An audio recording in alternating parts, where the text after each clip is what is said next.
السلام علیکم ورحمۃ اللہ وبرکاتہ۔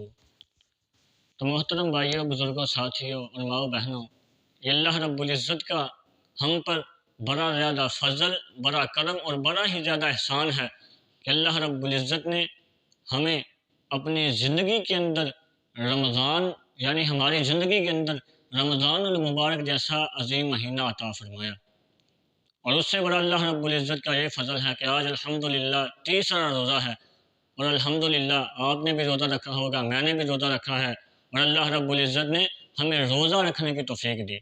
کئی بندے ایسے ہیں جو رمضان مبارک کے اندر بھی روزہ نہیں رکھتے، حالانکہ تندرست ہیں، اچھے بھلے ہیں، کسی قسم کی کوئی بیماری نہیں،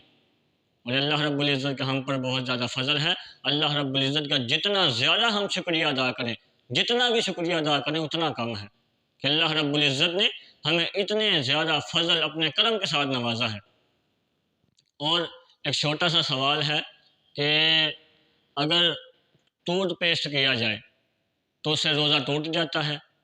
تو میرے پیارے بھائی، ٹوتھ پیسٹ کرنے سے روزہ نہیں ٹوٹنا، کیونکہ کون سا آپ نے اس کو اندر نکلنا ہے،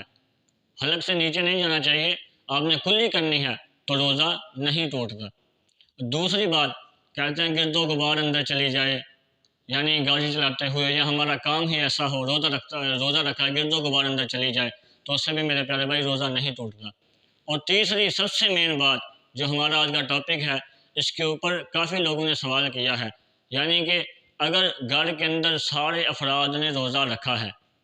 یہاں کے لگا لیں کہ چند افراد جو بڑے ہیں انہوں نے روزہ رکھا ہے، ٹھیک ہے، تو انہوں نے کھانا بنایا ہے، تو ان کو پتہ ہے کہ اگر ہم اس کو چکھیں گے نہیں تھوڑا سا تو یہ ہمارا کھانا خراب ہو سکتا ہے، ٹھیک ہے، یہ کھانا ٹھیک نہیں بنے گا،